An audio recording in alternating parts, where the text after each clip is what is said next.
Drama on One. Sundays at 8 p.m. rte.ie/drama on one. Drama on One. Next on Drama on One, Digging for Fire, written and produced by Dara Dukes, Owen O'Kelly and Kevin Brew. A mix of memoir, drama and documentary, the programme explores the nature of youthful creativity as Dara, Owen and Kevin remembered their participation in the Limerick band scene of the early 1990s. Along the way, you'll hear the drumming of Damien Clifford. Damien passed away last month. He was the creative spark at the centre of a wonderful family, many bands and whole communities of like-minded souls in Limerick and beyond. Tonight's broadcast is in his memory. For the next 40 minutes, this is Digging for Fire.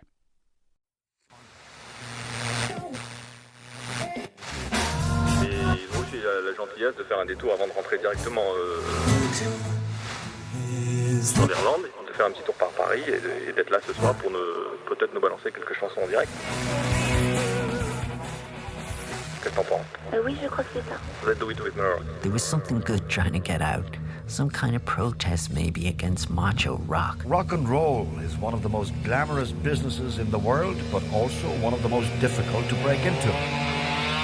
I was Kevin. Kevin was our singer. And I was Owen. Owen was the singer with a band called the Hitchers.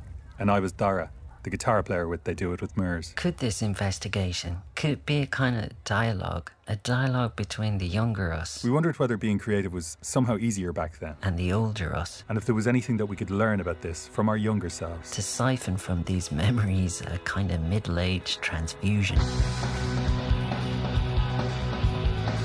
And put some of that forgotten story Was that your first gig abroad? into the expanding paunch of the now. It's our first gig in France. This is a kind of synthesis. Maybe it begins with building blocks. This mishmash we call creativity. We wrote songs with spontaneity and freedom, assured that whatever might be distinctive about us would be distinctive about them. Biographer Rainer Stack wrote of Kafka's ability to make a synthesis, to fuse two existing dreams into a new one. Dara played guitar. I did my best to sing. We both made cassettes for each other, then got two cassettes and dubbed one part over another, until a song was growing from a floor of tape noise and hiss. What can we learn from our younger selves about creativity? Okay, I found this on the web for what can we learn from our younger selves about creativity. Sometimes it feels that we spend our entire lives trying to return to who we were as children.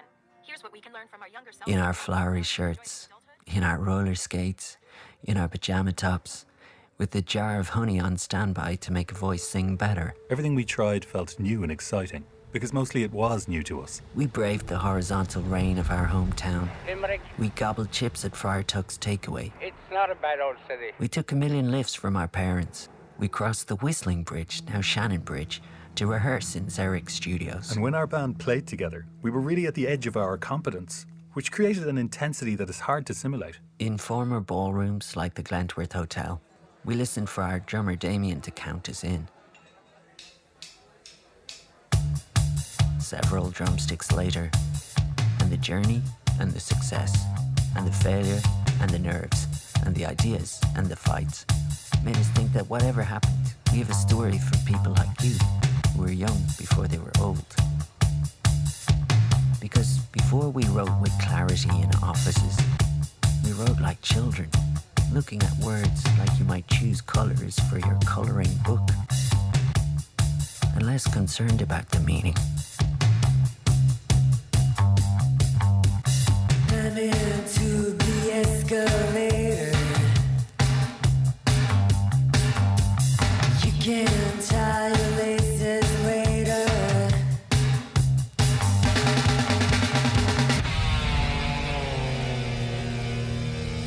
Digging for fire. Digging for fire. Digging for Within a week of Limerick, I was sitting in Dennis Cleary's in a poncho drinking a pint of Guinness, and I thought, I'm just going to have to go with this. In Limerick at that time, there was an art student called Betty Conlon. I'd sometimes see her by day with her camera, but more often by night without it, in Buddies or Quinn's or the Termite Club, or in Cruise's Hotel. The college disco used to be in, what was the place called? Costello's. They would have had a deal as well, the college, with buddies. It's probably on the Wednesday night as well. It was £1 a pint for art students and buddies as well. So I would have spent a fair bit of time going there too. Some of her photos re-emerged in a recent exhibition and found their way online. They gave me a good kick in the Madelines. Our tutor gave us a project on cityscape. So for this particular project I decided to go off and take a different direction and go somewhere where I'd never explored before. There's one which is taken through a wall. It's a very thick wall, might even be part of the city walls. What's framed within this blown portion of a wall is a broad and desolate looking yard. To the right are some low, unloved sheds, all breeze block, corrugated iron roofs and ill-fitting paint-flecked windows and doors. So I wandered around these streets, just absorbing this strange, really old landscape. I'd never seen anything like it before, and I certainly didn't know it existed in Limerick. But to the left, and occupying most of the frame, is a large heaving morass which dwarfs the shed. I can't tell you what it is, but it looks both organic and inorganic, and it is also smouldering. I was wandering around just taking photographs, and I literally turned a corner at one stage and I came across this landscape of just complete rubble, and I was like walking across a war zone or something. It was like stepping back in time. I'd say it smells like damp wood burning, and there's a man scavenging around it, poking it with a stick. Perhaps he's digging for fire. Well, that's the way it is with everything anyway. When it comes to an image to look at, everyone sees their own thing, you know. I'm looking at it now and it's totally a boy. I totally saw it as an... But you were seeing it as this man standing by the fire, and that's a completely different context as well, you know. It's a completely different feeling than a young fella just starting a bonfire. Yeah, and it's he's up to me now that it is a young fella, but looking for trouble. Like a man until then. That's the melancholy man in you, you know, thinking about this man reflecting by the bonfire. It would be a lie to say that this was the hill where we three middle-class boys were raised, but it's true to say that it was the unremarked backdrop to all our activities. Fetid vistas. There's only so much you can do with a smouldering heap. So we made our own stuff up. Loads of us did it. Most of the people we knew were in bands, and because I still live there, I still meet some of them. I often forget their names, but I never forget what band they were in. Oh, he was the drummer with a touch of Oliver. That guy, he was the bassist in Those Stilted Boys. Wasn't she the singer from The Charming? Kev, didn't you have one about an obliging hermit crab who was patrolling the yogurt pink sands? I'm glad you asked me that, Owen. Yes, we did. He told me that the path to true contentment lies in acceptance of yourself.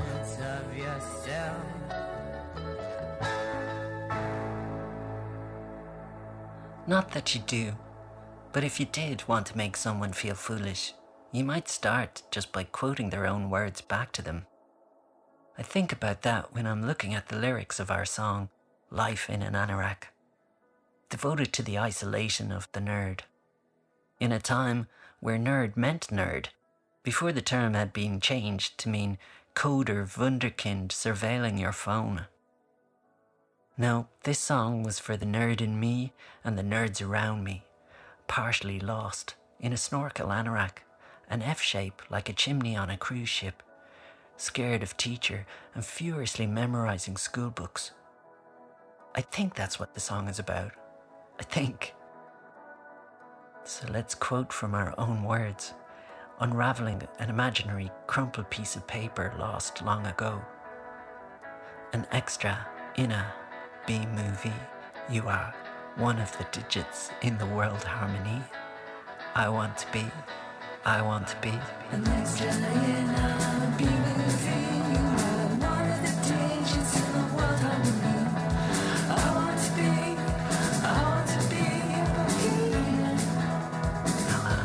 I don't know. I think it's an attempt to put an arm around the shoulders of people who weren't feeling very cool, including me. making a lot of dreamy assumptions about harmony on planet Earth, of course. We're trying to have the precious idea of unachievement if we could all agree to unachieve in unison. But what I remember most is not the meaning of the words at all, but the happiness of being a youngster, loved and fed, scribbling about the world, and never ruining those thoughts with knowledge. Wacky. Wacky. Wacky. Wacky. Wacky. Wacky. Wackiness.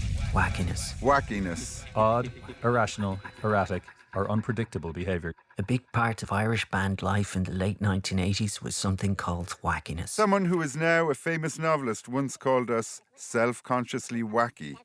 It was a mild put-down which we took as a compliment, a badge of pride. We wouldn't have been hurt by it even if he had already been a famous novelist. Wackiness. From whack, hence a wacky person. One who behaves as if they'd been whacked on the head. Wackiness. Quirky, clown-like, exuberant behaviour on stage. Lead singers did bad dancing on purpose. In dance, as in everything else, we lacked training. Band members dangled from balconies, either as an interdisciplinary reference to Dadaist performance art, or because they realised the band had forgotten to do the chord change and there was time to fill. And it went into the writing. We dived deep down into the subconscious. Madness is part of how you present yourselves. And come back with some unexplained treasure that we could try and turn into some kind of song. It was evasiveness. Not stopping to worry about the fine stitching or not giving them any way to pin you down. The coherence. We squished Wanderly Wagon, Led Zeppelin and Monty Python into the lyrics of They Do It With Mirrors. For example, we had a song devoted to the human knee. I can know that you are equidistant from my hip and my toe. In your biomechanical elegance, my light bends and so I go. They Do It With Mirrors, Kevin and Dara's band, got married to the Hitchers, the band I was in a beautiful double bill at a venue called The Granary. Some people will do anything for attention, said the Limerick leader at the time. But whether we were in roller skates or stopping a gig midway through to be wacky and play soccer on the dance floor, we were trying to make gigs a little more interesting for ourselves and hopefully for the onlookers, except the man who threw a cheeseburger one night in the speakeasy, but who am I to attack his freedom of expression? Anyway, how can we be free like that in this, the adult world? I thought Limerick was a fantastic city. There was plenty of nights out and then there was loads of gigs as well. You would have gone to different gigs, and then the art school would have run a good few gigs, like the Golden Horde used to seem to play a lot. Sutton's a Ping, they would come up, and went to see the Hitchers, and they would have seen the Do It Mirrors and the Cranberry Sauce. That was what they were at the time. So we would have seen all the local bands as well. Fragrant. I'm afraid these were not fragrant times. Acrid was the word on everyone's lips. When you came to a sound check, there was always a post-wedding party feel. Flat pints, overflowing ashtrays, surprise wet patches in the carpets. 2, 2, 2, 1, 2. Or worse, the snare drum. The sound checks were always longer than the gigs. It's cold and it's damp, but soon there will be lights, and yes, there will be a smoke machine. A smoke machine was as essential as a bass player, and you might have to scour the back streets between the soundcheck and the gig to hire one. And the smoke machine, unlike the bass player, always got paid. Long before Heston Blumenthal, the smoke covered everything. The odours, poor wardrobe choices, bad choreography. It might even have improved the musical arrangements. It also gave cover for your friends and maybe the odd Uber fan who would gyrate up front to help take the spare look off the crowd on a slow night at the door. And on other, better days, it would hide from you the raised, gazing eyes of rapt, sweat-soaked faces until the house lights came on. When we played for the Limerick Art College Rag Week Ball, we did a cover version of an Ariel automatic washing powder commercial. One speck of dust on that dress and... To us, this jump in presentation from TV commercial to indie rock group was exactly our kind of synthesis. I think the challenge we wanted was to not understand where we were going, but to follow energetically as the momentum built. As adults, we feel obliged to understand or be able to explain our every action. Even now, look at us. Looking back, that's what we're at. Searching desperately for meanings and processes and finding only what looks from here like creative freedom. One thing we never did, but I really wish we had done, was this idea we had of a kind of a reverse punk ending to a gig. Instead of smashing your guitar into a million pieces a la Sid Vicious, the idea was you'd come to the end of the gig and then patiently assemble a guitar, getting the neck joined to the body, French polishing the guitar and putting on the strings. But maybe all the while still sneering at the crowd, like you're still a really uncompromising punk. But just with really high developed craft skills. Get discovered. Get discovered. Get discovered. Get discovered. The way to get discovered was to play Dublin's Bag It In. In those days, Dublin teemed with A&R men traversing the town with suitcases of ready cash to greet the promise of unsuspecting musical acts. They'd put you on stage there if you pre-sold £45 tickets, which you'd sell to well-meaning aunts who never went to gigs. On the bus home, we all noticed that there were other towns in Ireland, towns even worse than ours, which was at least a city. We despaired of life itself, only we did so out loud. A lumbering man interposed his head between us and intoned with grave menace, "Listen, shitface, this is my town."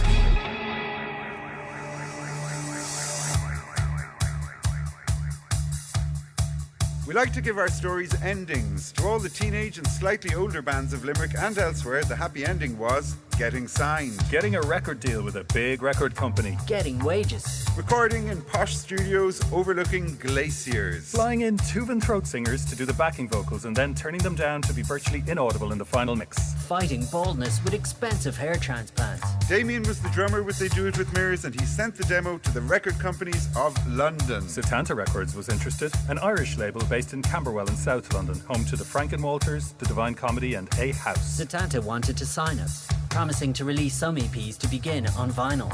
This was just before the big move to compact discs. Remember them? In return, we had to show that we were serious by moving to London as a full-time band. There were no two ways about it. This was a real start. Things happened in London. This Lilliputian record deal was going to be a stepping stone to a major one. So after some family meetings, college leaves of absence, and even a change in bass player, we were in London. And we were signed.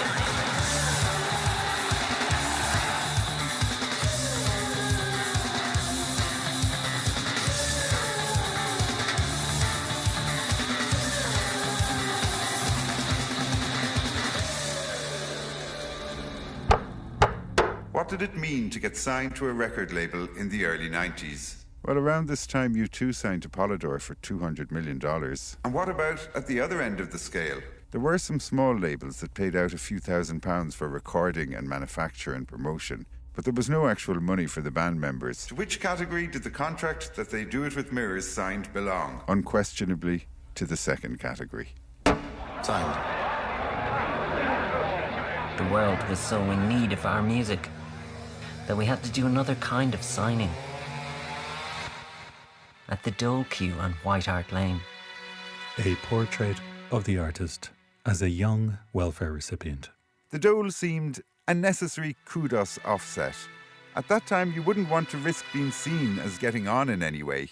Pretending that the past fortnight had been spent canvassing Pizza Hut instead of practicing bar chords in a Camberwell lockup. For those of you who were never on the dole while trying to get some creative endeavour off the ground, it involved providing evidence of the constant and often fictional pursuit of a real job. Neasden was, as Lord Kitchener never said, the dole office for me. A taint on the fairy tale? Oh, the lads have gone to London with the band. We were soon all quite slim because we lived on rice and soup. And even though I thought my brogue might work for the vacancy in short-lived, unregretted baked potato chain, Spud You Like, I remember we once photographed the fridge because it was almost full.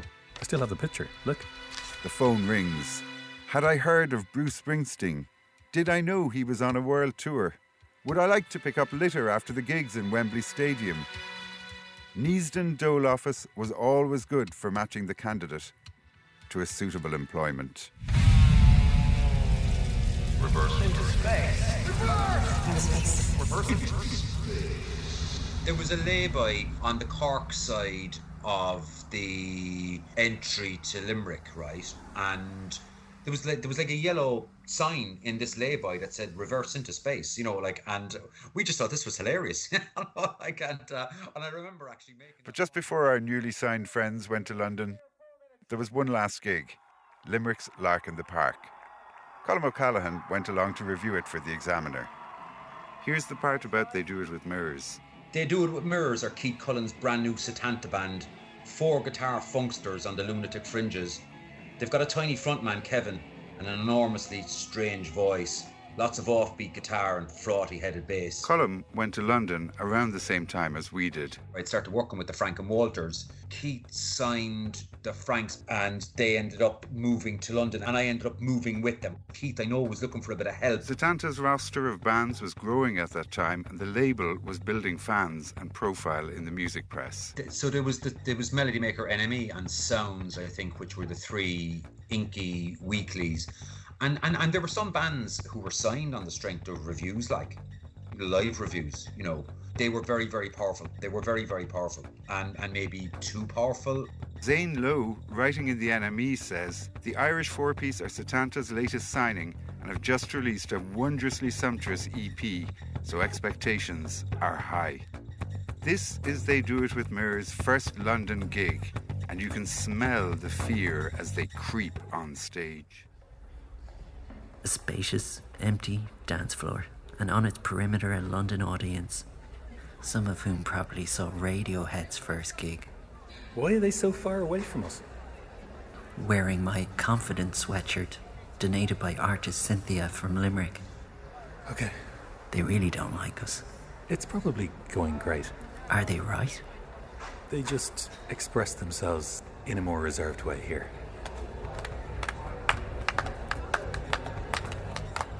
Living in London, you were sort of closer to making it. We lived in Broadwater Road, inheriting an apartment from the more established bands, That Petrol Emotion and the Divine Comedy. Like you're closer to Top of the Pops, physically closer. We confused the bus drivers of Tottenham by saying thanks. He felt that the Irish music industry actually was a fallacy, that it didn't actually exist at all. And Irish lads living on the same street kindly promised not to steal from us, their countrymen, as they carry somebody's freshly liberated television down Broadwater Road. And that London was the seat of power, and that's where the goodies were.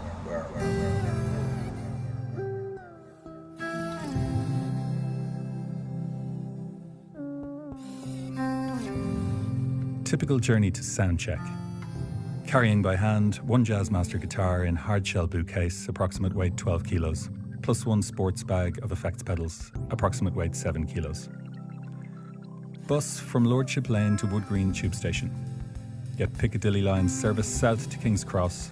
Change there for Northern Line. Damage to both shins, attempting not to injure other commuters while crossing platforms. On Northern Line service towards Camden. Have to apologise for wonking an American tourist with my case. Then notice that the blue sports bag in the bomb alert warning posters on the tube is identical to the one carrying my effects pedals, and that several other commuters appear to have noticed the same. Irish accent will have added to their alarm. Take 5 points from self-esteem. Usual struggle to insert tube ticket with one hand while carrying both items in other. Arrive at venue with slight limp. Hungry. Very sweaty. Hopefully there'll be crisps in the rider. The rock and roll life. The Marquee, the venue, the Falcon, we played them all. And I remember this sound from our gigs. We weren't some avant-garde noise collective reinterpreting the domestic soundscape. It's just, we were on so early in the bill there was a good chance somebody would be hoovering. Soon after, we read a review of our EP, a fusion of some fragments of originality, contaminated by our crisscrossing fetishes, to be Nirvana, to be the Pixies, to be Dionne Warwick, to be Jethro Tull in the Beatles. Pretentious bullshit, wrote Barbara Ellen in the New Musical Express. But we knew we could rely on some good backup from our champion in Camberwell, the record company boss at Setanta Records, who had previously filled up our chests with praise over pints of Castlemaine 4X. Hey, Keith. Did you read that review we got? You're shit. I told you, change your name. Cycling past Elephant and Castle, learning that the tube stations are actually quite close to each other, thinking about the difficulty of being shit. Hi, Kev. Yeah, Mum. Well, how are you getting on? Yeah, great. What's the flat like? Yeah, it's not too far from the bus that then goes to the tube that goes to town. Hi, Kevin. Hey, Dad. Well, how's it going on? Yeah, we're fine. Have you made any progress? Yeah, talk of a publishing deal, kind of. Are you eating all right? Oh, yeah. Any sign of work? Yeah, somebody wants us to play in a place called The Lost Scene in Zurich. They said they'd feed us. Do you know the letter I sent you? Mm-hmm. Was the money still in it when you got it? Yeah, I got it. Thanks so much, Mum. Okay. We'll talk soon. Ah, Kev's parents. What to expect when you're expecting. Could probably have written their own book on that. Around that time, I spent 3 months working in a bar in London, which probably wasn't that well paid, but did make me infinitely richer than my successful rock star friends. But they were in a different sphere entirely, and they got guest passes to gigs. One of these was for the Breeders at the Town and Country Club in Camden, but because a travel pass was about half the weekly dole, Kevin got to go. I think Damien might have gone. I went, and my sister Susie came, but for the rest of the band, there simply wasn't the money to take the journey, even though they had tickets for the gig. But still, don't get me wrong here, they were indisputably living the rock and roll life. Kevin told me casually how he had recently borrowed Cathal Coughlin's keyboard. I loved the Fatima Mansions, and I idolised Cathal Coughlin. If you could borrow his keyboard, you had made it. Made it. Made it. Oh, look, there's an article about the lads here. From the Limerick Leader. Busy times ahead for those musical mirrors. The news from London is that everything's going great, for they do it with mirrors. Boys, Eldorado's starting in a minute. Yeah, you know the new thing. The article continues. This welcome news was delivered by Kevin and Dara when I spoke with them during the week. Have you got those pot noodles ready? Oh, we're just sharing one, are we? Okay. They've been in London now for nearly 3 weeks. And as Kevin stated, it's all been practical, grocery stuff so far. Dara also related that they'd got their flat sorted out and they'd also found a place to rehearse. The phone refused to ring.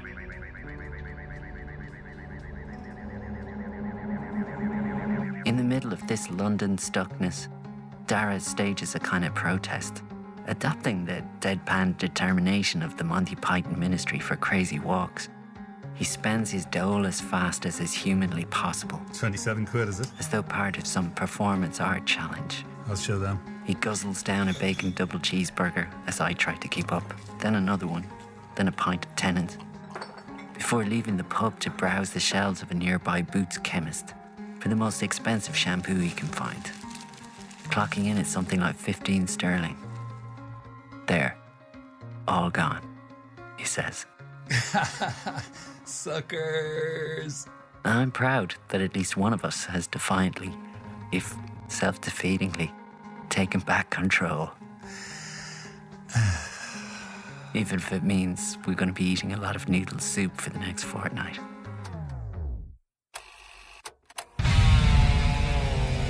Digging for fire. Digging for fire. Digging for fire.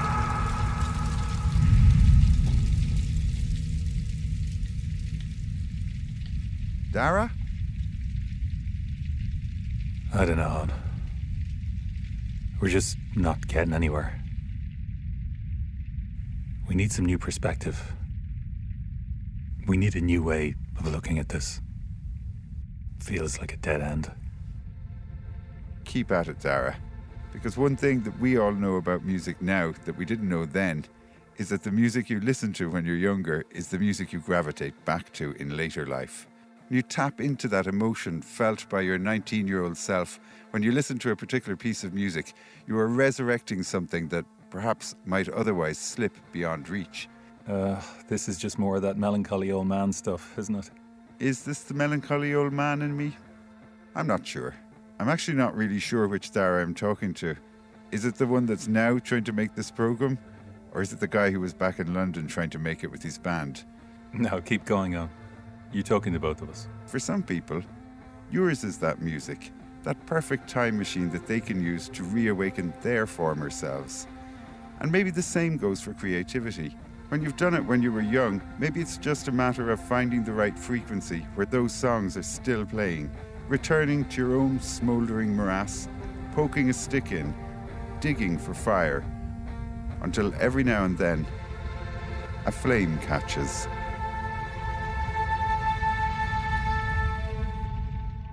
Do you want to continue with the story, Dara?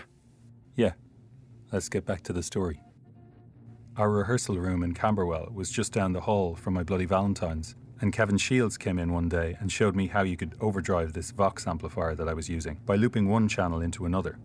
This was gold dust to me, because we were getting more interested in what we could do to make our sound more dynamic, but at the same time, we were an indie guitar band, limited by what we could do with our instruments. So really, once we had some chords we liked, we tried to get the guitar and the bass to bounce around the drums, and together, quite quickly, we could be up and running with the beginnings of a new song. There was in fact great liberation in these limitations that we probably had no sense of at the time. Fast forward to today and the phenomenon of overchoice occurs when many equivalent choices are available. With digital technology, we have huge software instruments and sample libraries at our fingertips now. So those same four chords can be open to an endless world of options and possibilities. All of these choices can light up and wave and call your name and want to be your new best friend and join in your composition. And it's all so tempting and shiny and new and, well, you can easily forget what you were actually trying to capture in the first place. Although larger choice sets can be initially appealing, smaller choice sets lead to increased satisfaction and reduced regret. On tour. On tour! On tour! On tour. Come with us as we collect in Turnpike Lane a rental van and travelling southwest from London to Bournemouth board a ferry bound for Cherbourg, where we'll stay up late enough to see which cabins are free and finally sleep in an empty one, only to be woken during the night by the 4 burly Welsh rugby supporters whose cabin we're asleep in and who will spontaneously beat us up before we can get away to roam the ship nervously until morning, when, not forgetting to drive on the right, our mostly silent travelling group will stop off at Utah Beach, where our stay will be drawn out because our friend and driver Kieran will try to dislodge a bullet from the wall of a casemate Bonjour. with the ignition key. L'association automobile. Bonjour. And it will snap in half. Do you speak any English? Oui, un petit peu. We have broken the ignition key of the car and we need to get to Paris. Et où êtes-vous exactement? We are near Poopville. But France is going to smile upon us. Wow. I mean, you're connected with Verve and Suede. Wow, I didn't see this at the time. So, due to the appearance of bands like Verve, Suede, and They Do It With Mirrors, that bring a new blood to the musical scene with their originality and their personality. I'm with a lovely French woman at the time, Estelle. Hi, I'm Estelle. Who organises lots of gigs for us in France. Sorry. Okay. So there was La Route du Rock, La Gare in Les Herbiers, the Rock and Solex, Bernard Lenoir and the program on France Inter. So I think after that it's easier for me to ring places, look for gigs. Come on, Estelle has organised a tour. We're going to play La Route du Rock in Saint-Malo with Ned's Atomic Dustbin and the Senseless Things, and the Rock and Solex Festival in Rennes. where we're going to be so surprised when some of the crowd will know the words and sing along to our songs as we play. And we'll begin to do interviews with magazines and radio stations and even sign some of our own newly pressed records. And we will feel that we are arriving at last into our destination, whatever our dream is. We will have percolated its outer fibres, and we'll begin to feel the warmth of its glow and the promise we'll build as our van passes Saint-Léger des Bois, Beaucuzet, to backstage at our gigs in Angers and Cholet. Riders of the runny brie, French sticks, salty chips and delicious red wine will carry us home to attic rooms and spare floors of friends of friends of friends, where we will wake to bowls of strong coffee and broken Fringlish conversations. Mon croissant est phosphorescent.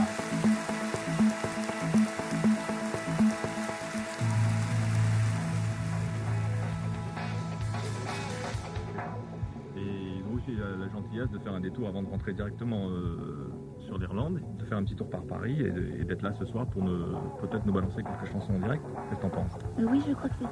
Let's do it with mirrors. Then Bernard Lenoir, the French John Kelly, or John Peel, starts playing our EP on his show Les Inrecuptibles, with its brilliant name implying there's a certain kind of devotion to rock that cannot be tainted.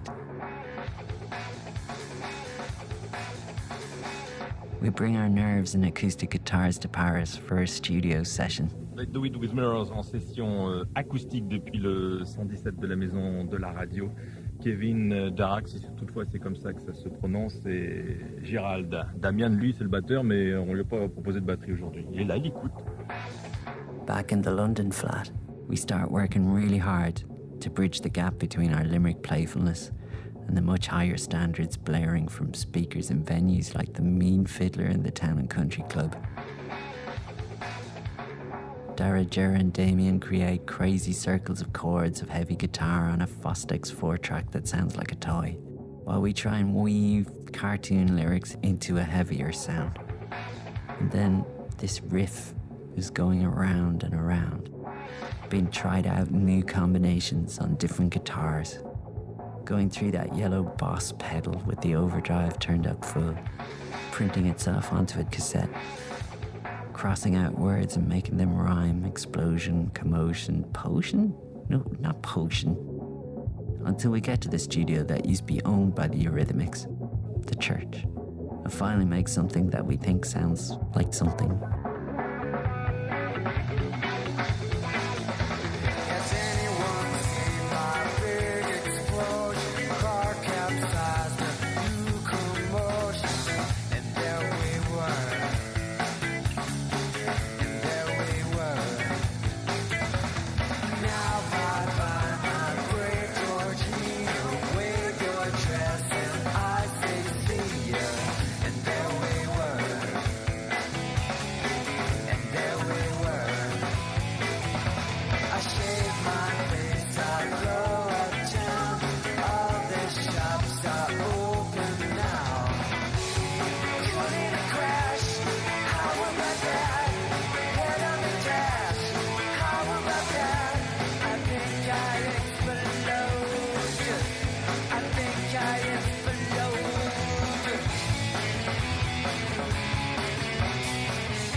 But it's too late.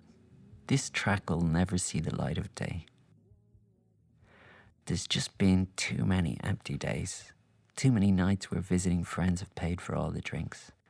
Too much noodle soup and chips and pita. Some of us aren't talking to each other anymore. Even Dara and I have an argument which would have previously been unthinkable. I'm on the phone to my mother and I can't say any words. There's just this wave going through me. It makes me start to breathe heavily in a rhythm. And the wave eventually makes me start crying. We're going to have to find some new way to be creative. Some way that relies a little less on a daily diet of noodle soup from a packet.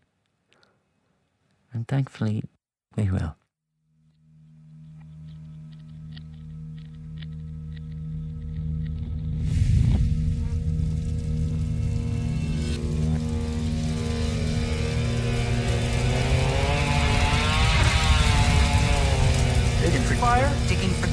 digging for...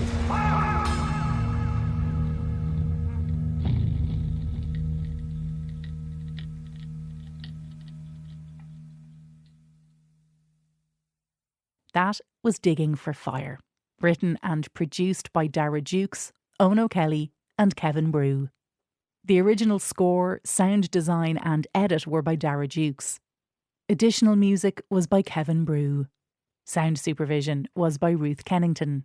The contributors were Joanne Betty Conlon, Cullum O'Callaghan, George and Pauline Brew, Francis Barry Ryan, Keith Cullen, Kieran McConville and Estelle Robin Yu. The programme won a special commendation in the radio music category of the Prix Europa in 2022. The programme was adapted from the team's live event at Hearsay International Audio Arts Festival 2019.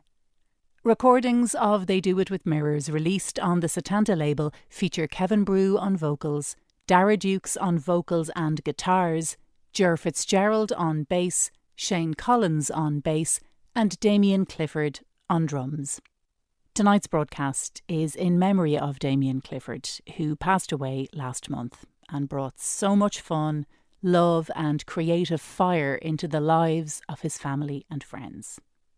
You can listen back to the programme at rte.ie/drama on one. Images for the podcast are by pixelated.ie.